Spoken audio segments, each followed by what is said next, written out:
नमस्कार, आप देख रहे हैं काल चक्र में हूं दिव्या अग्रवाल और मेरे साथ हैं प्रश्न कुंडली विशेषज्ञ पंडित सुरेश पांडे जी। बहुत बहुत स्वागत है पंडित जी आपका। जय मां विंध्यवासिनी। सिर्फ धतूरे से नहीं दूर होगी दरिद्रता, सिर्फ बेल से नहीं बनेंगे बिगड़े काम, सिर्फ आग से नहीं सुधरेगी आर्थिक स्थिति। जानिए 10 पेड़ों के पत्तों से शिव पूजन का महालाभ। जी हाँ, काल चक्र में पंडित जी ने आपको भगवान शिव और शिवलिंग से जरूरी बहुत सी जानकारी दी है, लेकिन आज हम आपको उन 10 पत्तों के बारे में बताएंगे जिन्हें शिवलिंग पर चढ़ाने से आपके जीवन से दुख, दरिद्रता और कष्ट हमेशा हमेशा के लिए दूर हो जाएंगे। सिर्फ बेलपत्र और धतूरा ही नहीं, बल्कि इन 10 पत्तों से भी मिल सकती है आपको महादेव की महाकृपा। तो बने रहिए काल चक्र के साथ। और तो चलिए अपनी चर्चा को शुरू करते हुए बात करते हैं उस पत्ते की जिसे शिवलिंग पर चढ़ाने भर से दूर होंगे आपकी जिंदगी के कष्ट और शोक, साथ ही दूर होगी दरिद्रता और दुख। कौन सा है वो पत्ता, आइए जानते हैं। पंडित जी, कौन सा पत्ता है? अभी तक तो शिव जी के लिए एक ही पत्ते को, जिसमें 3 पत्तियां होती हैं, उसी को सबसे ज्यादा शुभ माना जाता था। और भी कोई पत्ता है? देखिए, भगवान शिव के लिए कोई वस्तु, कोई पत्ता, कोई चीज ये महत्व नहीं रखता। वैसे शास्त्रों में जो लिखा हुआ है उसकी बात तो हम करेंगे, लेकिन भगवान शिव के लिए या भगवान श्री हरि विष्णु के लिए या माताओं के लिए जो सबसे प्रमुख चीज है ना दिव्या, वो है भाव। एक बार जब पृथ्वी पापाचार से व्याकुल हो गई, गाय त्राहिमाम करने लगी, ब्राह्मण क्षुधित तृषित हो गए, तो सब लोग जाकर के ब्रह्मदेव के यहां हाजिर हुए और हा नाथ बचाओ, हा नाथ बचाओ। वहां भगवान शिव भी आए। गाय ने रो रो के अपना दुखड़ा सुनाया कि पापाचार इतना बढ़ गया है कि यज्ञ को नष्ट भ्रष्ट करने वाले राक्षस घूम रहे हैं, लोगों का संहार कर रहे हैं, कोई धर्म नहीं रह गया है, कोई भक्ति नहीं रह गई है, पाप के बोझ से मैं दबी जा रही हूं। गाय ने कहा कि मेरा उत्पीड़न हो रहा है। इस तरह से ब्राह्मणों ने, तो सबने विचार किया कि इन राक्षसों का अंत करने के लिए किया क्या जाए। तो सबने सर्वसम्मति से कहा कि चलिए हम लोग भगवान विष्णु के लोक को चलते हैं, वैकुंठ को, और वहीं चलकर उनसे अपनी फरियाद सुनाते हैं। वो कुछ जरूर इसमें करेंगे। तो भगवान शिव माता पार्वती से कहते हैं, ते ही अवसर वहां मैं रहूं, अवसर पाई बात एक कहूं। क्या? हरि व्यापक सर्वत्र समाना, प्रेम ते प्रगट होई मैं जाना। भगवान शिव ने कहा कहीं जाने की जरूरत नहीं है, वो तो प्रेम से हर जगह प्रकट हो जाते हैं। यहीं पुकारो, यहीं आएंगे अभी। और जब सब देवताओं ने श्री हरि श्री हरि, श्री नारायण श्री नारायण, श्री नारायण श्री हरि, विष्णवे नमः विष्णवे नमः, तो तुरंत आकाशवाणी हुई कि हे देवताओं, चिंता मत करो, मैं दशरथ नंदन बन के, अयोध्या के राजा दशरथ का पुत्र बन के इस पृथ्वी का भार उतारने के लिए आऊंगा। आप सभी देवगण बंदरों के रूप में चल करके पृथ्वी पर जन्म लीजिए और असुरों के संहार में सहायक बनिए। और बस सारे देवताओं के अंश से बंदरों की उत्पत्ति हो गई। फटाफट ब्रह्मदेव ने भेजा। इसका वाल्मीकि रामायण में पूरा उद्धरण है कि कौन सा बंदर कौन से देवता के द्वारा उत्पन्न किए गए। और भगवान राम खुद कौशल्या नंदन बन करके आए। तो हरि व्यापक सर्वत्र समाना, प्रेम ते प्रगट हुई मैं जाना। प्रेम, प्रेम से प्रकट होते हैं भगवान, न कि वस्तु से। यहाँ हम पत्तों की बात करेंगे क्योंकि हमारे उपासना पद्धति में, कर्मकांड पद्धति में वस्तुओं की महत्ता है, लेकिन बिना भाव के नहीं। भाव होना चाहिए। भगवान शिव औढ़रदानी हैं। तुम सोचो, अगर मंदार का एक पत्ता कोई आदमी चबा ले तो मैं जिंदगी भर के गारंटी देता हूं कि वो जिंदगी भर के लिए अंधा हो जाएगा। मंदार का एक पत्ता अगर कोई चबा ले तो जिंदगी भर के लिए अंधा हो जाएगा, उसमें इतना विष होता है। और वो मंदार शिव जी को प्रिय है। धतूरे का एक फल अगर कोई खा ले फिर उसका जीवन शायद ही मुश्किल है, और वो धतूरे का फल और फूल दोनों भगवान शिव को चढ़ता है। विष जिस हलाहल के निकलने से सारे देवलोक और मतलब कि असुर लोक में त्राही त्राही मच गई, उस विष को भगवान शिव ने नीचे रा लिखकर ऊपर म लिख के बीच में अपने कंठ में धारण कर लिया, इसीलिए वो महादेव हो गए ना। बिल्कुल। जगत के कल्याण के लिए जो जहर पी जाता है वो वही महादेव होता है। नीलकंठ हो गए। जगत के मतलब कि उद्धार के लिए जो स्वयं कष्ट ले लेता है अपने ऊपर वही नीलकंठ होता है, वही महादेव होता है। बहुत बढ़िया। तो भगवान शिव के बारे में कुछ कोई क्या कह पाएगा, लेकिन हाँ, कर्मकांड की बात होती है तो उसमें भगवान शिव के अभिषेक की बात आती है, रुद्राष्टाध्यायी पढ़ी जाती है, ठीक है। और उसके बाद में जल से, दूध से, गन्ने के रस से, शहद से, दही से, घी से, ये मतलब कि भगवान शिव का अभिषेक किया जाता है। रुद्र सूक्त के मंत्रों को, सामवेद के मंत्रों को बोला जाता है। धूप दीप नैवेद्य से पूजन होता है। बिल्वपत्र और कमल के फूल से सहस्रार्चन होता है। यह सब भक्ति के प्रकट करने का एक माध्यम है। भगवान श्री कृष्ण से अर्जुन ने यही पूछा है 12वें अध्याय में कि जो लोग पूरी श्रद्धा से आपके साकार रूप की पूजा करते हैं, आप उनको ज़्यादा प्रिय अपना मानते हैं कि जो लोग आपको निर्गुण निराकार के रूप में पूजते हैं, आप उनको ज़्यादा मानते हैं? आपके लिए श्रेष्ठ योगी कौन है? ये 12वें अध्याय का पहला श्लोक है, जब श्री कृष्ण से अर्जुन पूछते हैं। तो भगवान कहते हैं कि देखो, जो लोग मेरा साकार रूप पूजते हैं वो मेरे बड़े अच्छे और बड़े उत्तम कोटि के योगी हैं। तो अर्जुन ने पूछा ऐसा क्यों कि आपके निराकार रूप पूजने वाले नहीं?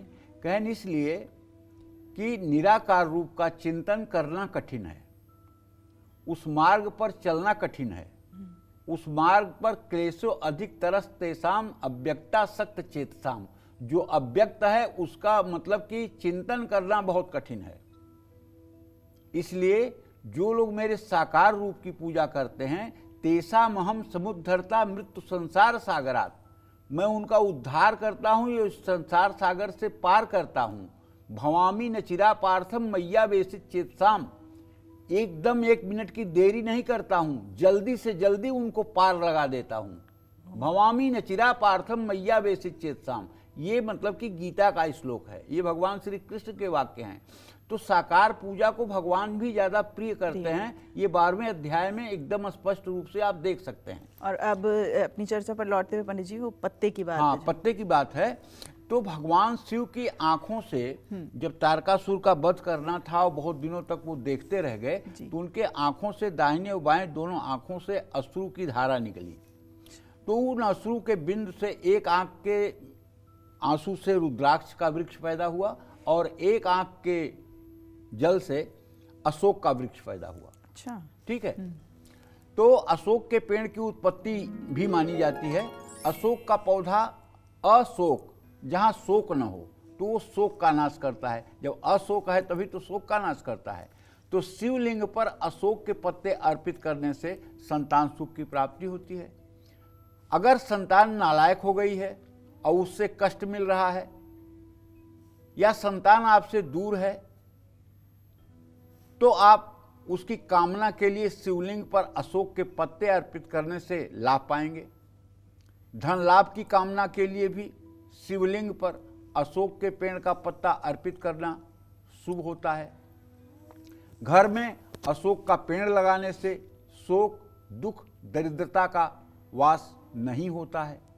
आर्थिक संकट से अगर घिरे हुए हैं तो अशोक के पेड़ की जड़ को अपने घर में लाल कपड़े में लपेट करके अगर किसी जगह पर सुरक्षित रख लिया जाए तो इसका भी लाभ मिलता है। अशोक, जहाँ शोक न हो उसको कहते हैं अशोक। और मैंने शास्त्रों में एक बड़ी हंसी की बात सुनी है, लेकिन मैंने आजमाया नहीं है, मैं बता देता हूँ आपको। अशोक के बारे में मैंने एक चीज़ पढ़ी है पुराणों में कि अगर कोई अशोक का पेड़ छोटा है और वो बढ़ नहीं रहा है, तो किसी कुमारी कन्या से उसे 5 लात अगर मरवा दिया जाए तो वो पेड़ जल्दी से 1 साल में बहुत बड़ा हो जाता है। अब ये कितना सत्य है मैं नहीं जानता, लेकिन इसका प्रयोग करके भी मैंने नहीं देखा है। लेकिन ऐसा शास्त्रों में मैंने लिखा देखा है कि अगर कोई 8 या 9 साल की कन्या 5 बार अपने पैरों से अशोक के पेड़ को छू दे तो वो पेड़ तत्काल बहुत बड़ा हो जाता है, तत्काल उसमें मतलब कि बहुत वृद्धि के योग बन जाते हैं। आगे जाने श्री राम जो लिखा है वो मैंने आपको बताया है। जय मां विंध्यवासिनी। तो शिवलिंग पर कौन सा पत्ता चढ़ाने से आपके करियर को मिलेगी दोगुनी रफ्तार और दूर होगा आपका दुर्भाग्य? आइए जानते हैं। पंडित जी बताइए कौन सा है। देखिए, पूर्व जन्म का प्रारब्ध अगर खराब है बेटा तो दुख तो भोगना पड़ेगा जी। अवश्य में भोक्तव्यम कृतम कर्मम शुभाशुभम। जो पूर्व जन्म में आपने कर्म किया है उसके अनुसार सुख दुख तो भोगने पड़ेंगे। लेकिन हाँ, आप मनुष्य हैं, कोई कबूतर नहीं है, कोई कौवा नहीं है, कोई कुत्ता नहीं है कि आपको सारा प्रारब्ध भोगना ही पड़ेगा। यहाँ आकर आप श्रेष्ठ कर्म करके, भगवत भक्ति करके, उत्तम चिंतन करके, भगवान के भक्ति में रत होकर के आप अपने बुरे प्रारब्ध को नष्ट कर सकते हैं और अच्छे प्रारब्ध का उदय कर सकते हैं। लेकिन ऐसा नहीं है कि 1 ट्रक पाप है आपका और उसको 2 किलो पुण्य से आप बदल दें, ऐसा नहीं है। जिस मात्रा में प्रारब्ध खराब है उसी मात्रा का हमारे पास संस्कार भी होना चाहिए, ठीक है। और कुछ लोग प्रारब्ध को नहीं मानते हैं, तो न मानने वाले न माने। मैं तो कहता हूं कि एक लड़का जो है किसी घर में पैदा होता है तो सोने के कटोरे और चिम्मच उसके लिए इंतजार करते रहते हैं, गैया मैया दूध देने के लिए खड़ी रहती हैं। और एक बच्चा पैदा होता है तो उसके पीने के लिए दूध पड़ोसी से मांगा जाता है, सड़क से मांगा जाता है। अगर प्रारब्ध नहीं है तो एक को उत्तम गर्भ और एक को इतना अधम गर्भ क्यों मिला? तो प्रारब्ध तो है ना जीव का, तो इसलिए प्रारब्ध तो मानना पड़ेगा जी। तो कहने का मतलब अगर आपका भी दुर्भाग्य पीछा नहीं छोड़ रहा है तो शिव भक्तों को शिवलिंग पर आम के पत्ते भी अर्पित करना चाहिए। आम के पत्ते अर्पित करने से भी धन लाभ होता है। आम के पत्ते भगवान शिव को अर्पित करने से अपार धन संपत्ति की प्राप्ति होती है। घर के मुख्य द्वार पर आम का तोरण लगाने से नकारात्मक ऊर्जा से रक्षा होती है। कहीं भी अगर गृह प्रवेश होगा, आप देख लीजिए ना, का पूरे भारत में कहीं भी गृह प्रवेश होगा तो तोरण जरूर घर के चारों तरफ बांधा जाएगा, बंधनवार जिसको कहते हैं, और उसमें आम अशोक के पत्ते जरूर होंगे। ऐसा हो ही नहीं सकता कि आम और अशोक के पत्ते ना हों, क्योंकि अशोक और आम के पत्ते जब सम्मिलित होते हैं तो ये नकारात्मक ऊर्जा को डिलीट कर देते हैं और सब प्रकार से नकारात्मक ऊर्जा से रक्षा करते हैं। करियर में रुकावट आ रही है तो आम के पेड़ में जल अर्पित करना चाहिए और कभी भी आम के पेड़ को नुकसान नहीं पहुंचाना चाहिए। जय मां विंध्यवासिनी।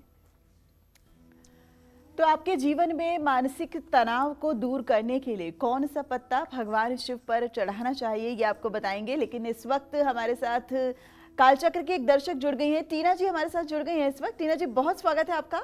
आप कहाँ से इस वक्त हमारे साथ लाइव जुड़ी हैं और पंडित जी से अपना सवाल कीजिए। पंडित जी के चरणों में कोटि कोटि प्रणाम। सदा सुखी रहो बेटा। जी मैं गुजरात से बोल रही हूँ। मुझे मेरे हस्बैंड के बारे में पूछना है जी। मेरे हस्बैंड का डेट ऑफ बर्थ है 13 नवंबर 1985 जी। और समय है सुबह 10:15 राजस्थान जी। पंडित जी मेरी आपसे पहले भी बात हो चुकी है, इनका ट्रांसफर नहीं हो रहा है राजस्थान में, काफी टाइम से बहुत दिक्कत आ रही है और जॉब चेंज के लिए भी कोई उपाय बताएं। मेरा दूसरा सवाल है शिव पुराण पढ़ने का नियम बताएं। देखो बेटा, ऐसा है कि अभी भी स्थानांतरण का योग नहीं बना है, क्योंकि आपका प्रश्न सिंह लग्न में हुआ है और ये स्थिर लग्न है। स्थिर लग्न में जब प्रश्न होता है तो प्रश्नकर्ता का स्थान परिवर्तन नहीं होता है। अब आपके पति भाव में कुंभ राशि है, राहु चंद्रमा के साथ है, अभी स्थान परिवर्तन का योग नहीं बन रहा है। यह स्थान परिवर्तन का योग सन 2027 के फरवरी मार्च के बाद बनेगा। पहले प्रश्न का जवाब ये है। दूसरे प्रश्न का जवाब ये है कि शिव पुराण में 7 संहिता है और शिव पुराण का पारायण करने की अलग विधि है। और यदि आप स्वाध्याय कर रहे हैं पुण्य के लिए और अपने स्वाध्याय कर रहे हैं ज्ञान की वृद्धि के लिए, धर्म के लिए, तो उसके लिए नियम ये है कि नित्य प्रातः स्नान करके जिस दिन से भगवान शिव का पृथ्वी पर वास हो, उस दिन से भगवान शिव की शिवलिंग की पूजा करके उनके सामने बैठ करके 1-2 घंटे सुबह 1-2 घंटे शाम भगवान शिव के शिव पुराण का पाठ करना चाहिए। और ये पाठ देखिए, आप न तो ब्राह्मण हैं न तो आपने वेद पढ़ा है, तो आप संस्कृत में तो पढ़ ही नहीं सकते। संस्कृत में पढ़ेंगे तो गलतियां आपसे होंगी, तो इसलिए आप हिंदी में जो टीका है गीता प्रेस की, शिव पुराण 2 खंडों में लेकर के उसे ही पढ़ने का प्रयास करें और वो चिंतन अपने मन में करें।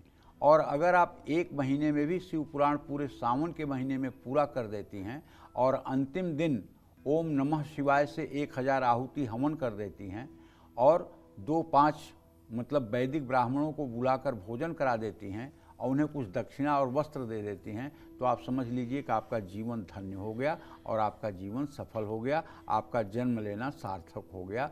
जय मां विंध्यवासिनी।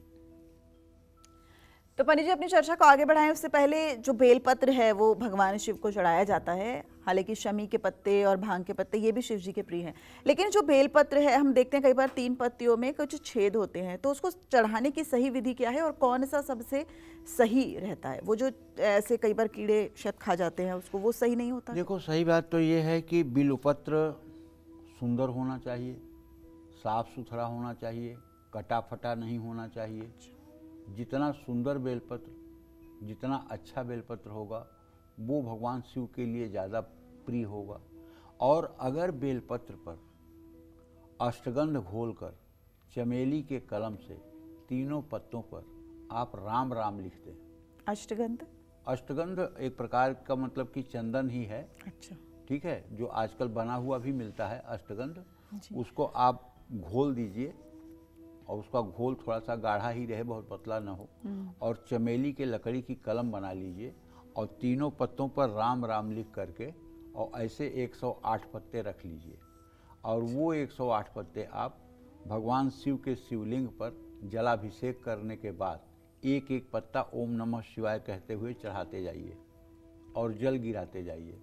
मैं गारंटी के साथ कहता हूँ, ये ऐसा उपाय है कि आपके असंभव से असंभव मनोकामना को पूरा करेगा।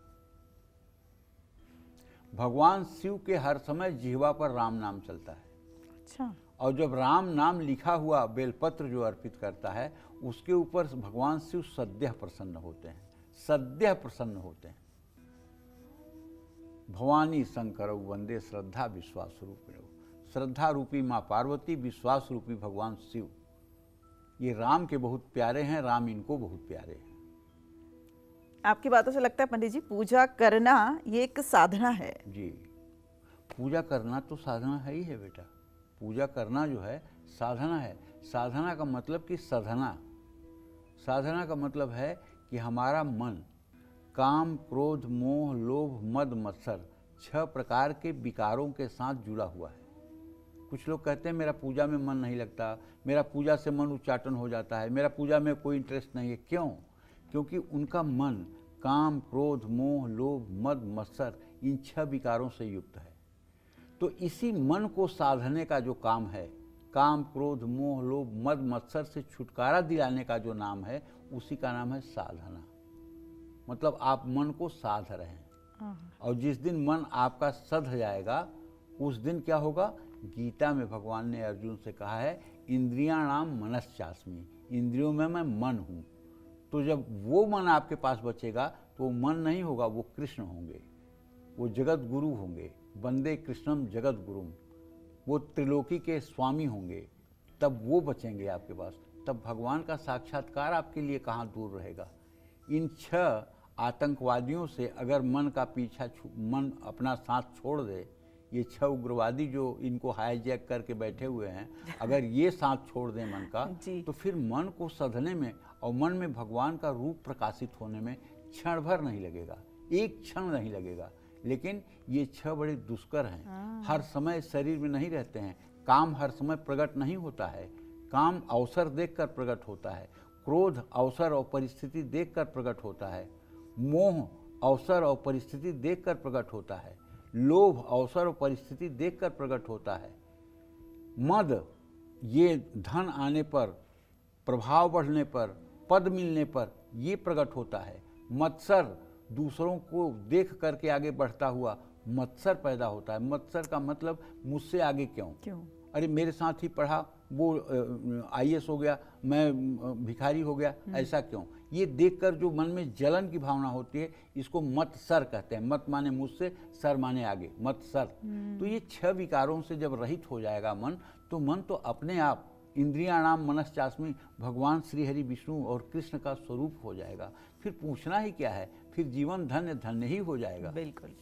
तो चलिए अपनी चर्चा को आगे बढ़ाते हैं और बात करते हैं कि अच्छी सेहत और सुखी जीवन के लिए मन का शांत रहना तो जरूरी है। ऐसे में शिवलिंग पर कौन सा पत्ता अर्पित करने से आपके जीवन में हर तरह का मानसिक तनाव दूर हो सकता है? आइए जानते हैं पंडित जी से। पंडित जी, ये मानसिक तनाव ये तो हर किसी को घेरे हुए है, कैसे दूर करें? भगवान शिव को धतूरा और भांग के पत्ते बहुत प्रिय हैं। धतूरा और धतूरे के पत्ते के साथ, धतूरे के फल के साथ भांग के पत्ते से भी शिवलिंग की पूजा अगर की जाए तो इससे मानसिक तनाव दूर होता है। लेकिन हाथ जोड़ता हूँ दर्शकों से कि आप ये प्रोग्राम देखने के बाद ये मत सोचिएगा कि भगवान शिव को भांग बहुत प्रिय है, धतूरा बहुत प्रिय है, तो मैं भगवान शिव का मैं भक्त हूँ, मैं भी भांग खा लूँ, मैं भी धतूरा खा लूँ, ऐसा मत सोचिएगा। क्यों? महाजन ये न गतः सुपंथा, बड़े लोगों की नकल नहीं करनी चाहिए। भगवान शिव ने तो हलाहल जहर पी लिया था और उसको अपने कंठ में अटका लिया था। क्या आप जहर पी करके बर्दाश्त कर लेंगे? नहीं ना। तो भगवान शिव की तुलना करके और इस तरह से मतलब कि गलत मार्ग पर जाने के लिए बचिएगा। एक बार शंकराचार्य जी जा रहे थे, आदि जगत गुरु शंकराचार्य जा रहे थे, उनके साथ उनके 10 शिष्य थे। तो एक जगह मछली बिक रही थी, तो शंकराचार्य ने वहाँ खड़े होकर के 6 मछलियाँ फटाफट खा ली। तो उनके साथ 4 जो शिष्य थे, 10 जो शिष्य थे, उसमें से 6 ने भी मछलियाँ खा ली। फिर शंकराचार्य आगे बढ़े तो एक जगह शीशा पिघलाया जा रहा था। तो शंकराचार्य ने एक कटोरा शीशा पिघला हुआ लिया और पी लिया, और वो जो साथ में लोग खड़े थे वो खड़े रह गए। तो उनसे शंकराचार्य ने कहा, तुम लोगों ने शीशा क्यों नहीं पिया? कहें कि इसलिए कि ये नुकसान करेगा। कहें तो मछलियाँ क्यों खा ली? कहें इसलिए कि आपने खाया। कहें तो शीशा मैं भी पी रहा हूँ, तुम भी पी लो। तो कहें नहीं, ये तो नुकसान कर जाएगा। तो जो 4 नहीं पिए थे उनसे पूछे कि आपने क्यों मछली नहीं खाई? बोले कि ये धर्म विरुद्ध है और आपकी आज्ञा भी नहीं थी। तो कहने का मतलब हर चीज़ जो है ऐसे लोगों का नकल। और बाद में शंकराचार्य ने वो सारे वमन करके सारी मछलियों को जिंदा अपने पेट से निकाल दिया। ठीक है, तो तुम्हारे अंदर भी शक्ति है ये ना। तो बड़े लोगों की नकल करनी चाहिए ना। नहीं करनी चाहिए ना, केवल उनकी नकल के लिए भी अकल की जरूरत। हाँ, तो यही कहना चाहता हूँ। जय मां विंध्यवासिनी। तो अगर आपके परिवार में सुख शांति का अभाव है, किसी भी काम में आपको सफलता नहीं मिलती है, तो आपको शिवलिंग पर कौन से पत्ते जरूर चढ़ाने चाहिए? आइए जानते हैं पंडित जी से। पंडित जी, ये देखिए, किसी भी प्रकार का दुख दर्द है, किसी काम में आपको रुकावट आ रही है, परिवार में सुख शांति नहीं है, तो शिवलिंग पर अनार के पत्ते आप अर्पित करके देख लीजिए। और अनार के रस से शिवलिंग का रुद्राभिषेक करने से आर्थिक तंगी जरूर दूर होती है। किसी भी तरह के यंत्र का निर्माण अनार की लकड़ी से करना बहुत शुभ होता है। घर की सीमा के बाहर अनार का पेड़ पूर्व पश्चिम वायव्य और दक्षिण दिशा में शुभ है। दक्षिण पूर्व या दक्षिण पश्चिम दिशा में अनार का पेड़ लगाना बहुत शुभकारी होता है। और अगर किसी की बेटी कुमारी अवस्था में और अपने मायके में अनार का पेड़ लगा दे, तो आप समझ लीजिए कि उस घर के ऊपर हर समय महालक्ष्मी की कृपा बनी रहेगी। ये आजमाया हुआ उपाय बता रहा हूँ। और यदि लड़की की शादी के बाद आपके घर की दुर्गति हो रही है, बिटिया के विदाई के साथ आपका भाग्य भी विदा हो गया है और मुसीबतों का पहाड़ टूट रहा है, तो आप अपने बेटी से जब भी ससुराल से आए, उसके हाथ से एक अपने घर में अनार का पेड़ लगवाएं। अगर अनार का पेड़ लगाकर वो 3 दिन तक जल दे देगी, उसके बाद से फिर से आपका भाग्य बहाल हो जाएगा और बिटिया भी खुशहाल रहेगी। जय मां विंध्यवासिनी। जी हाँ, अब सिर्फ बेल या धतूरा नहीं बल्कि 10 पत्तों से भी मिलेगी महादेव की महाकृपा। आज कालचक्र में पंडित जी आपको उन 10 पत्तों के बारे में बता रहे हैं जिससे महादेव आप पर हमेशा मेहरबान रहेंगे। तो चलिए अपनी चर्चा को आगे बढ़ाते हुए बात करते हैं उस पत्ते के बारे में जिसे शिवलिंग पर चढ़ाने से आपको रोगों से मुक्ति मिलेगी और आप पर आया संकट भी टल जाएगा। कौन सा है वो पत्ता, आइए जानते हैं। पंडित जी बताइए। देखिए, जहाँ भी सनातन धर्म का कोई प्रतीक दिखाया जाता है वहाँ बरगद के पेड़ बने हुए आप देखेंगे। सनातन धर्म का जहाँ प्रतीक होगा वहाँ बरगद का पेड़ आपको जरूर दिखाई देगा। बरगद का पेड़ माने ब्रह्मा विष्णु महेश, ये त्रिदेव की साक्षात प्रतिमा है, त्रिमूर्ति का प्रतीक है। आप कभी नैमिषारण्य गए हैं? अगर नहीं अभी तक गए हैं तो नैमिषारण्य ऐसा तीर्थ है भारत की धरती पर, मैं बताना चाहूँगा, जहाँ 88,000 ऋषियों ने सत्संग किया है, जहाँ वेदव्यास ने बैठ करके 18 महापुराण की रचना की है, जहाँ मनु शतरूपा ने तपस्या करके राम जी को पुत्र रूप में प्राप्त करने के लिए तप किया है, जहाँ माँ ललितांबिका का सिद्ध पीठ है, जहाँ भगवान श्रीहरि विष्णु के चक्र से चक्र तीर्थ उत्पन्न हुआ है, जिस चक्र तीर्थ का पानी हर समय चलता रहता है, उसमें स्नान करने से पितरों को मुक्ति मिल जाती है। ऐसा नैमिषारण्य है। लखनऊ से 70 किलोमीटर पश्चिम तरफ ये नैमिषारण्य तीर्थ है। यहाँ अगर आप जाएंगे तो आपको सचमुच में महसूस होगा कि आपने जीवन में किसी तीर्थ का सेवन किया है।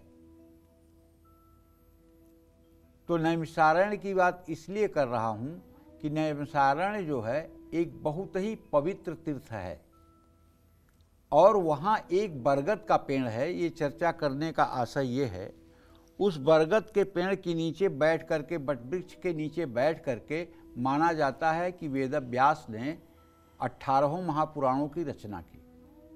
पुरातत्व विभाग के लोगों के द्वारा वहाँ एक बोर्ड लगाया गया है जिसमें लिखा गया है कि पुरातत्व विभाग ये प्रमाणित करता है कि यह वृक्ष 5000 वर्षों से ज़्यादा पुराना है। अब आप बताओ ना, 5000 वर्षों तक पुराना कोई वृक्ष हो तो कोई साधारण बात हो सकती है? अच्छा, बट वृक्ष की एक खासियत होती है कि उसके मतलब कि डालियों से भी जड़ें निकलती हैं और वो जड़ें आकर पृथ्वी में धंस करके उससे पोषण लेती हैं या फिर ऑक्सीजन लेती हैं। तो इस तरह से वो वृक्ष बहुत विशालकाय हो गया है और उसकी देखरेख भी अच्छे से होती है। अगर आपका कभी नैमिषारण्य जाना बने तो महाराज जी एक बार आप लोग जरूर जाइएगा और देखिएगा। अगर भारत की धरती पर बहुत पुण्य है तो जन्म हुआ है, बड़ा सौभाग्य है तो भारत की धरती पे जन्म हुआ है। यहाँ गंगा बहती है, यहाँ जमुना बहती है, यहाँ गोमती बहती हैं, यहाँ राम ने जन्म लिया, यहाँ कृष्ण ने जन्म लिया, यहाँ बौद्ध ने जन्म लिया, गौतम बुद्ध ने जन्म लिया। ये बहुत आध्यात्मिक देश है। अगर यहाँ हम पैदा हुए हैं तो हमें अपने तीर्थों का सेवन करना चाहिए और नैमिषारण्य हमारा बहुत बड़ा तीर्थ है, वहाँ भी हमें जाना चाहिए। बरगद के छाल में भगवान श्री हरि विष्णु, जड़ में ब्रह्मा और शाखाओं में भगवान शिव का वास रहता है, ऐसा हमारे शास्त्र की मान्यता है। ये त्रिदेवों की त्रिमूर्ति है।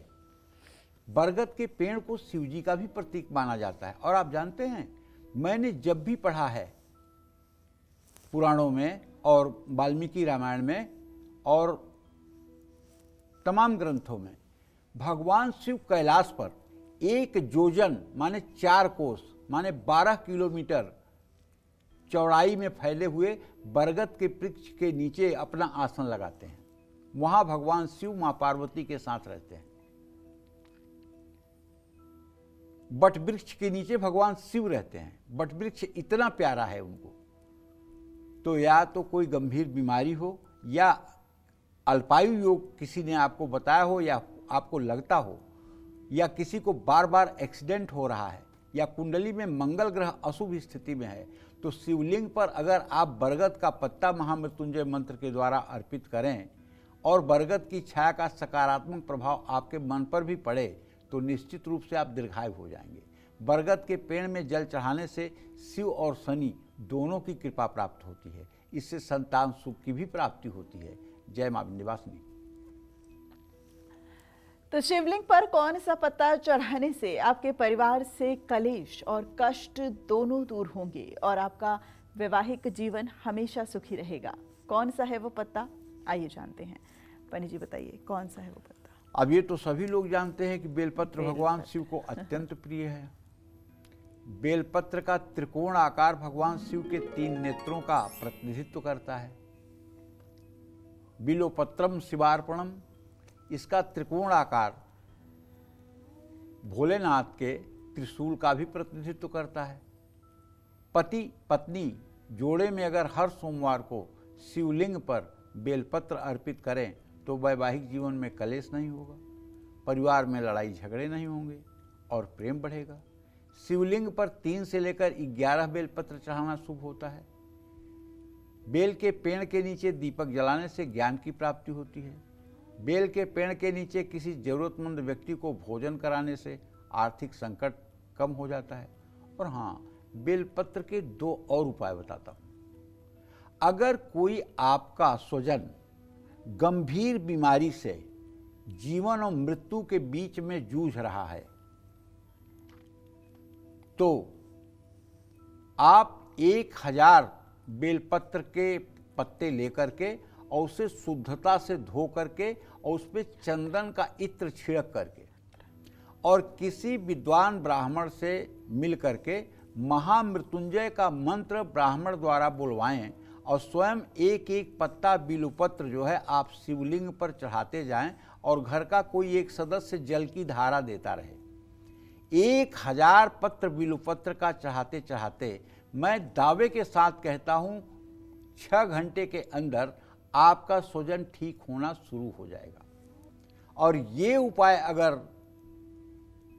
2-3 दिनों तक लगातार कर दिया जाए तो गंभीर से गंभीर बीमारियों से भी छुटकारा मिलेगा। या जिस भी मनोकामना से ये सहस्त्रार्चन किया जाए। दूसरा उपाय ये है कि आप महामृत्युंजय मंत्र से न करके यदि दूसरी मनोकामना है तो शिव जी के सहस्र नाम जो हैं, 1000 नाम जो हैं, उन नामों से एक एक पत्ता बिल्वपत्र चढ़ाने से सहस्त्रार्चन बनता है। इससे जो भी आपकी मनोकामना होगी उसको पूर्ण होने में विलंब नहीं लगेगा, तत्काल वो मनोकामना आपकी पूरी होगी। इतना बड़ा महात्म है। और बेलपत्र एक ऐसा पत्ता है जो बार बार शिवलिंग से उतार करके आप धो करके फिर चढ़ा सकते हैं। ये 15 दिनों तक खराब नहीं होता और कभी ये जूठा नहीं होता। अगर आप विरोधियों से छुटकारा पाना चाहते हैं, शनि दोष से बचना चाहते हैं, नवग्रहों की कृपा चाहते हैं, तो ऐसे में आपको शिवलिंग पर कौन सा पत्ता अर्पित करना चाहिए ये भी मैं आपको बताता हूँ। पीपल के पेड़ के सबसे ऊपरी वाले भाग में भोलेनाथ का वास होता है। नवग्रहों की कृपा पाने के लिए शिवलिंग पर पीपल का पत्ता अर्पित करें।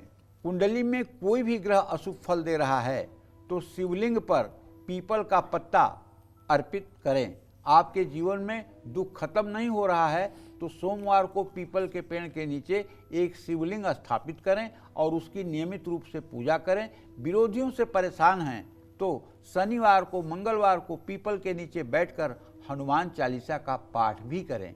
कुंडली में शनि दोष है तो हर शनिवार पीपल के पेड़ में जल चढ़ाकर वहां सरसों के तेल का दिया जलाएं और कच्चे सूत से पीपल की 7 परिक्रमा करें। जय मां विंध्यवासिनी। तो पंडित जी, पीपल के पेड़ की तो आप बात कर रहे थे, लेकिन इससे पहले हम बेलपत्र के पत्ते की बात कर रहे थे। बेलपत्र के पत्तों की जो लाभ है वो आपने तमाम बताए, लेकिन दुर्घटना से बचने के लिए एक आप महा उपाय हमेशा बेलपत्र से जुड़ा हुआ बताते हैं। हाँ, वो उपाय ये है कि जैसे आप कोई यात्रा कर रहे हो और यात्रा आपकी मतलब कि डेंजरस भी है, दूर की भी है, तो आप नहा करके जब तैयार हो जाइए घर से जाने के लिए तो पहले किसी शिवालय में जाइए और शिवालय में जाके भगवान शिव को प्रणाम करिए और उनके ऊपर चढ़ा हुआ एक पत्ता बेलपत्र का उठा लीजिए और उसको किसी कागज में लपेट कर अपने ऊपर के जेब में रखिए। पीछे के जेब में मत रखिए, ऊपर के जेब में रखिए, ठीक है। और आप यात्रा करिए। जब तक आपकी यात्रा रहे तब तक वो बेलपत्र आपके साथ रहे, वो कवच का काम करेगा। और जब आप यात्रा से वापस आएं तो उस बेलपत्र को निकालकर किसी पवित्र जलाशय में या पीपल के पेड़ के नीचे रख दें, ठीक है, या किसी गमले में डाल दें। अच्छा, मतलब एकदम गारंटी के साथ कहता हूं कि ये बेलपत्र जो है बहुत बड़ा कवच का काम करता है। बहुत सुंदर। इसको मैंने अपने जीवन में अनुभव किया है। अच्छा, ये घटना 20-22 साल पहले की है। मैं जब गांव में रहता था तो वहाँ एक लोगों से मैं मिलने गया था, तो वहाँ पे सत्यनारायण भगवान की कथा हो रही थी और कथा के बाद वो जो कथा सुन रहे थे वो हमारे पास आए। तो जब उन्होंने सुना कि ये ज्योतिषी हैं तो उन्होंने अपनी कुंडली दिखाना चाहा। तो मैंने देखा, मैंने कहा तुम्हारी इस तारीख को बहुत बड़ी ग्रह है, मृत्यु संकट है। तो बड़ा घबरा गए पूरा परिवार कि अरे अभी तो कथा करके हैं, हम तो दिल्ली में रहते हैं, कैसे, मतलब कि महाराज जी। हमने कहा तो इसके लिए एक ही उपाय है कि आप एक बेलपत्र कभी भी यात्रा करें तो उसको अपने साथ लेकर के यात्रा करें। और जिस दिन का मैंने ग्रह बताया था उसी दिन वो दिल्ली से घर जाने के लिए अपना टिकट करवाए थे और जा रहे थे। उनको स्टेशन पर उनका एक मित्र मिला, उसने कहा कि कल तो मुझे भी चलना है, तो आज तुम क्यों जाओगे, आज तो जाना ही मत, आज तो जाना ही मत जाओ, कल मैं, बोले मेरा टिकट है, कहाँ टिकट मैं करवा लूँगा, कल फिर करवा लूँगा, चलो रुक जाओ। वो रुक गए और उनको जो सीट बर्थ रिजर्व थी, अब चूंकि स्टेशन पे मिले थे तो कैंसिल नहीं हुआ, तो चार्ट वही बना था और वो ट्रेन रास्ते में एक्सीडेंट हो गई और उनके सीट पे बैठा हुआ आदमी पधार गया।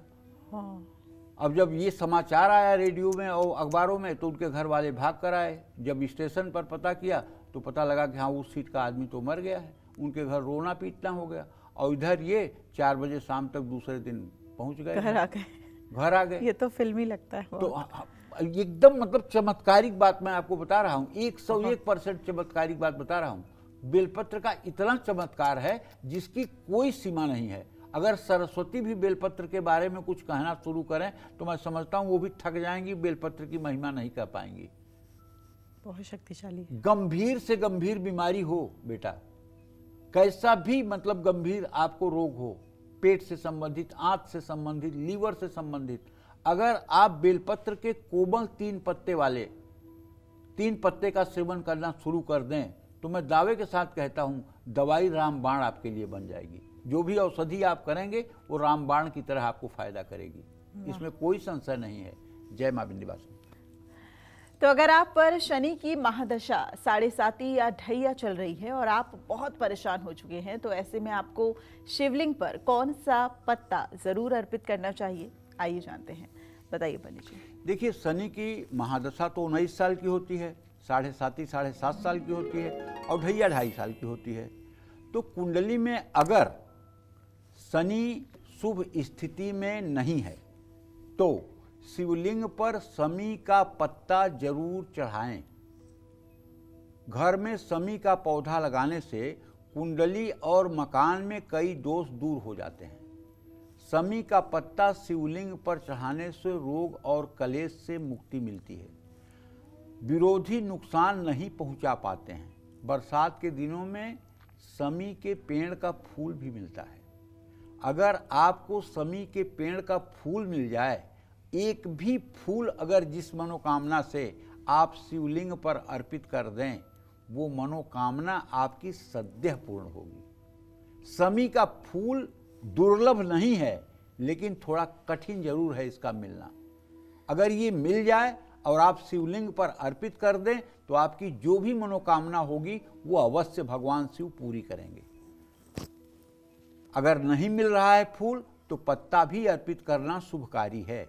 वास्तु के अनुसार शनि के पौधे घर के मुख्य द्वार पर रखना बहुत शुभ होता है, लेकिन मेरी मान्यता है कि यदि आपका घर बना हुआ है तो आप इसे हर समय पश्चिम दिशा में अगर लगाएं तो ज़्यादा अच्छा होगा, क्योंकि शनि की दिशा पश्चिम है। इसलिए शमी का वृक्ष अगर पश्चिम दिशा में घर के लगाया जाए या पश्चिम की बालकनी में गमला रखा जाए तो ये ज़्यादा शुभकारी होता है। जय मां विंध्यवासिनी। तो इस वक्त कालचक्र के एक दर्शक हमारे साथ जुड़ गए हैं, बलिया से अभय जी इस वक्त हमारे साथ लाइव जुड़ गए हैं। अभय जी, बहुत स्वागत है आपका कालचक्र में। पंडित जी से अपना सवाल कीजिए। अभय जी जल्दी से सवाल कीजिए पंडित जी से। हेलो। हाँ गुरु जी प्रणाम। खुश रहिए। एक लड़का है जो इंजीनियर की तैयारी कर रहा था 3 साल से, जी 3 बार से लगा। हेलो गुरु जी प्रणाम। हाँ, खुश रहिए।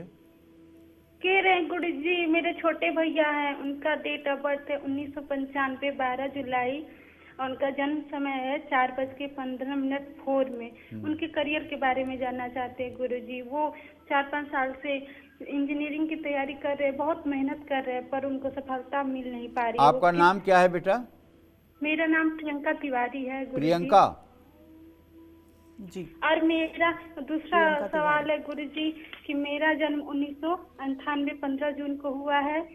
मैं अपना करियर के बारे में जानना चाहती हूँ गुरु जी।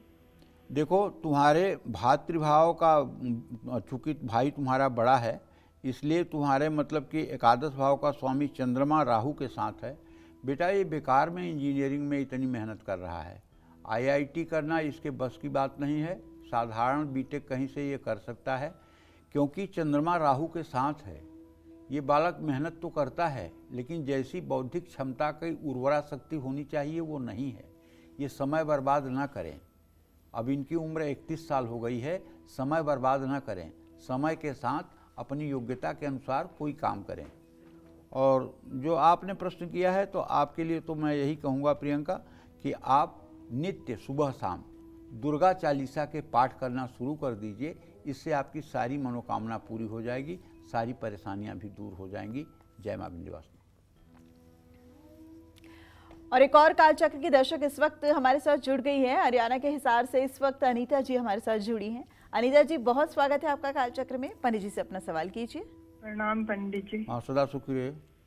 पंडित जी, मैं अपने बड़े लड़के के बारे में पूछना चाहती हूँ। विनीत नाम है और 25 जुलाई 2003 का जन्म है। जी जी। पंडित जी बीएससी करी है उसने, अब बताएं वो किस लाइन में जाए। देखिए, ऐसा है कि आपके पुत्र भाव का स्वामी सूर्य है, दशम भाव का स्वामी शुक्र है, और वहाँ मंगल बैठा हुआ है। अब आपके सुपुत्र जी 23 साल के हो गए। आप अगर इनकी हाइट वगैरह ठीक है, स्वास्थ्य वगैरह ठीक है, तो इनको सीआरपीएफ, सीआईएसएफ, पुलिस, इस विभाग में कहीं भेजने की आप कोशिश करिए, उसमें सफलता मिल जाएगी। क्योंकि प्रश्नकाल से मंगल का होना इस बात का संकेत है कि ऐसे लोग अगर सरकारी सेवा में जाने का प्रयास करें, रक्षा विभाग में जाने का प्रयास करें, तो उसमें जल्दी सफलता मिलती है।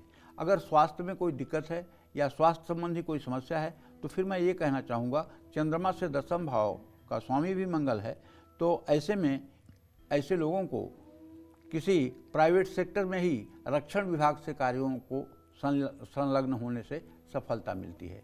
जय मां विंध्यवासिनी। चलिए, अब बिना वक्त गवाए बात करते हैं उस पत्ते की जिसे शिवलिंग पर चढ़ाने से आपके घर से नेगेटिव एनर्जी दूर हो जाएगी, पितरों की कृपा मिलेगी और लंबी बीमारी से भी छुटकारा मिलेगा। बताइए पंडित जी, ऐसा कौन सा पत्ता है? देखिए, अभी तक मैंने जितनी बात बताई है सब स्वार्थ वाली बात बताई है कि आपको बीमारी है तो ये कर लीजिए, पैसा है तो ये कर लीजिए, रोग है तो ये कर लीजिए। कोई ऐसा भी तो हो जो बिना किसी मनोकामना के कर ले। मतलब कोई ज़रूरत नहीं है, कुछ नहीं चाहिए, न रुपया, न पैसा, न रोग ख़त्म करना, न बीमारी, न पढ़ने में बच्चा ठीक हो, न बेटी की शादी, कुछ नहीं चाहिए। हे भगवान शिव, आपका स्मरण हमारे मन में हर समय बना रहे। मैं आपको हर समय याद करता रहूं प्रभु। आप मेरे हृदय में हर समय विराजमान रहें प्रभु। आपको जैसे रखना हो वैसे रख लीजिए ना। चाहे दुख मिले चाहे सुख मिले, हम खुश रहेंगे, लेकिन आपका स्मरण 1 मिनट के लिए भी मेरे मन से ना भूले। ऐसे भाव से भी एक बार पूजा कर लेना चाहिए जिंदगी में। ये क्या है? जैसे शीशा खट खट करके भिखारी कहता है कि आज दिन में कुछ नहीं खाया हूँ, 10 रुपया दे दीजिए। आप हर समय भगवान के सामने एक बेलपत्र चढ़ाएंगे तो बेटा पढ़ाई में अच्छा हो जाए, दूध चढ़ाएंगे तो जल्दी से शादी हो जाए, शक्कर चढ़ाएंगे तो धन आ जाए। मतलब हर बात में क्या शीशा ठोक रहे हो? एक बार भगवान से निस्वार्थ भाव होकर के भी तो जुड़ो। एक बार भगवान से ये तो कह के देखो, हे प्रभु, इसके बदले में कुछ नहीं चाहिए, इसके बदले में आपकी कृपा चाहिए कि आप मेरे चिंतन में रहो, आप मुझे मिल जाओ प्रभु, आपका दर्शन कर लूं प्रभु, जीवन धन्य हो जाए प्रभु। ऐसा भी एक बार मांग के देख लो। और हाँ, एक बात आप समझ लीजिए, उपाय चाहे जो करिए, अगर पूरी श्रद्धा है आपकी तभी फल मिलेगा। अगर श्रद्धा नहीं है आपकी तो कोई फल वोल नहीं मिलता है। भवानी शंकरौ बंदे श्रद्धा विश्वास रूपिणौ। अगर श्रद्धा रूपी पार्वती और विश्वास रूपी शिव आपके पास नहीं है तो सारा उपाय बेकार है। जो लोग लंबी बीमारी से पीड़ित हैं, उनको रोग में अगर आराम पाना है और तत्काल पाना है तो आप जानते हैं, शिवलिंग पर आप अभिषेक के बाद एक मुट्ठी नीम का पत्ता भी चढ़ा सकते हैं। नीम का पत्ता अपने आप में एक औषधि है। राहु केतु या मंगल का ग्रह दोष है तब भी नीम के पत्ते का उपाय लाभकारी है। घर के बाहर दक्षिण या उत्तर पश्चिम दिशा में नीम का पेड़ लगाने से शनि दोष दूर होता है और पितरों की भी कृपा प्राप्त होती है। नीम का दातून करने से भी ग्रहों का लाभ मिलता है। घर में नकारात्मक ऊर्जा प्रवेश नहीं करती है। मंगलवार के दिन नीम के पेड़ में जल अर्पित करके चमेली के तेल का दीपक जलाने से अमंगल भी नहीं हो सकता है। जिस व्यक्ति का जन्म उत्तरा भाद्रपद नक्षत्र में होता है या जिन लोगों की राशि कुंभ या मकर है, उनको नीम का पेड़ अपने हाथ से जरूर लगाना चाहिए। पहले तो गांव में हर घर के दरवाजे पर नीम का पेड़ होता था और दिन न सही लेकिन महिलाएं स्नान करने के बाद नीम के पेड़ में एक लोटा जल चढ़ाती थी, अगरबत्ती जलाती थी, धूप जलाती थी और नीम के पेड़ को शीतला माता के रूप में पूजा जाता था। ये मैं बचपन की बात आपको बता रहा हूँ। शीतला माता के रूप में पूजा जाता था। पहले जब चेचक की बीमारी हुआ करती थी तो चेचक की बीमारी में नीम के पत्ते लाकर उसे धोकर टहनी सहित जिसको चेचक हुआ है उसके शरीर पर नीम के पत्तों का स्पर्श कराया जाता था। तो नीम अपने आप में एक औषधीय गुण वाला और बहुत ऑक्सीजन देने वाला पौधा है। इसीलिए जबकि इसका कोई फल वल नहीं होता है और ये कड़वा और कसैली होती है, लेकिन नीम लोग अपने घर के दरवाजे के सामने लगाते थे कि उसके नीचे रात शयन करने से भी रोगों से मुक्ति मिलती है। तो मैं ये कहना चाहता हूँ कि देखिए, वैसे तो उपाय मैंने बहुत बताए हैं आपको, लेकिन अगर कोई गंभीर बीमारी में हो या गंभीर संकट हो तो मनोकामना के अनुसार आप, ठीक है, जैसे आप वैभववान हैं, भगवान ने आपको सब प्रकार से प्रसन्न किया है, तो 1000 कमल के फूल ओम नमः शिवाय करते हुए शिवलिंग पर अर्पित करके देख लो यार, जीते जी वैकुंठ पा जाओगे, जीते जी स्वर्ग मिल जाएगा। 1000 बढ़िया कमल के फूल खिला लो और हो सके तो पति पत्नी दोनों बैठ करके भगवान शिव का पहले रुद्राभिषेक कर लो और फिर 1000 कमल के फूल भगवान शिव के 1000 नामों को उच्चारण करते हुए शिवलिंग पर अर्पित कर दो। जीते जी, मैं कह रहा हूँ, जीते जी वैकुंठ मिल जाएगा, जीते जी आपको कैलाश मिल जाएगा, जीते जी आपको शिवलोक मिल जाएगा। एक बार करके तो देख लो। और 1000 बेलपत्र अगर भगवान शिव के 1000 नामों से अर्चन करके देख लीजिए तो जो भी मनोकामना होगी, मनोकामना तो तुच्छ हो जाएगी, तत्काल आपको फल मिलेगा। कहने का आशय हमारे ये है कि अगर श्रद्धा से भगवान शिव आशुतोष तुम औढ़र दानी, आरत हरहु दीन जन जानी, मंत्र महामणि विषय ब्याल के, मेटत कठिन कुअंक भाल के, जौ तब करई कुमारी तुम्हारी, भाभी मेट सकहीं त्रिपुरारी। भगवान शिव के लिए क्या असंभव है इस दुनिया में? वो जो चाहें वो कर सकते हैं। उन्हें कोई संविधान में संशोधन करने के लिए 2/3 बहुमत की जरूरत नहीं है। वो अकेले सामर्थ्यवान हैं, उनकी इच्छा ही संविधान परिवर्तन है। इसलिए शिव के भक्त कभी कष्ट में नहीं रहते हैं। शिव के भक्तों को हर समय आनंद ही आनंद रहता है, इसमें कोई दो राय नहीं। जय मां विंध्यवासिनी। चलिए, अपने स्पेशल सेगमेंट की बात करते हुए उस आखिरी पत्ते की बात करते हैं जिसे शिवलिंग पर चढ़ाने से दूर होगा हर दोष और कलेश, साथ ही शिव संग मिलेगी गणपति जी की भी कृपा। कौन सा है वो पत्ता, आइए जानते हैं। पंडित जी बताइए, शिव जी और गणपति जी भी। जीवन में किसी व्यक्ति से यदि मनमुटाव है या कलेश है तो शिवलिंग पर सफ़ेद मंदार के फूल, जिसको आग कहते हैं, और उसके पत्ते आपको चढ़ाने चाहिए। सफ़ेद मंदार आग के पौधे में भगवान गणेश का वास है। ये कैसे? ये ऐसे कि अगर सफ़ेद मंदार का पेड़ आपके पास है, जिसको सफ़ेद आग कहते हैं या अकवन भी कहते हैं, और वो 5 साल पुराना है, तो आप अगर उसकी जड़ को खोदेंगे तो उसमें आपको स्वयंभू गणेश दिखाई देंगे। उसकी आकृति एकदम गणेश की तरह बनी होगी, और उसको काट छांट कर आप गणेश की तरह सिंदूर और घी का लेप करके अपने पूजा स्थान में स्थापित कर सकते हैं। ऐसी गणेश की प्रतिमा भक्त की मनोवांछा को तत्काल पूर्ण करती है, और जिसके घर में भी श्वेतार के गणेश होंगे, मैं दावे के साथ कह सकता हूं, उस घर में कभी दुख और दरिद्रता आ ही नहीं सकती है। अगर श्वेतार के गणेश का सहस्रार्चन किया जाए, चतुर्थी तिथि पर लड्डू और दुर्वांकुर से सहस्रार्चन किया जाए, तो आप विश्वास करिए, अगर साल में एक बार भी सहस्रार्चन कर दिया जाए तो कठिन से कठिन मनोकामना भी श्री गणेश की कृपा से पूरा होता है। और जिन घरों में विघ्न बाधाओं के कारण उन्नति नहीं हो रही है, उन घरों में तो श्वेतार के गणेश निश्चित रूप से रखे जाने चाहिए। ये श्वेतार के गणेश 2 प्रकार के मैंने देखा है। एक प्रकार तो ये है कि मंदार के पेड़ का जो मतलब कि तना है, उसकी लकड़ी से मंदार के गणेश बना दिए जाते हैं। ये बढ़ई, राजगीर या मतलब कि मूर्ति बनाने वाले बनाते हैं। लेकिन जो सही गणेश हैं, वो मंदार की जड़ को खोदने पर लगभग 1-1.5 फीट जो जड़ में से गणेश जी का स्वयंभू रूप प्रकट होता है, वो अपने आप में अद्वितीय होता है।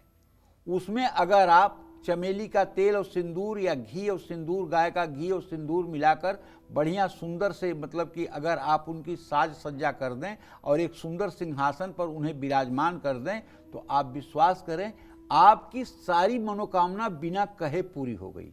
और वो मिलेंगे भी आपको तभी जब आपका भाग्योदय होना होगा। जैसे किसी को पारस पत्थर मिल जाए तो उसके बाद फिर गरीबी उसके पास कहाँ रहेगी। जिस लोहे से भी पारस टच होगा वो सोना हो जाएगा।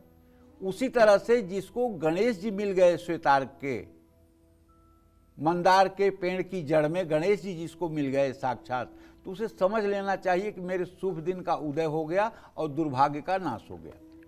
तो भगवान गणेश भोलेनाथ के पुत्र भी हैं। आग का पौधा घर के सामने हो तो उसे शुभ फल देने वाला माना गया है। आग के पौधे के कारण किसी भी तरह की नकारात्मक ऊर्जा का प्रभाव व्यक्ति के घर या परिवार पर नहीं पड़ता है। आग का फूल शनि देव का भी प्रिय है। कुंडली में शनि दोष हो तो आग के फूल से शनि देव की उपासना करनी चाहिए, उससे भी मनोकामना पूरी होती है। जय मां विंध्यवासिनी। तो पंडित जी, आज हमारे दर्शकों को इतनी सुंदर जानकारी देने के लिए आपका बहुत धन्यवाद। धन्यवाद।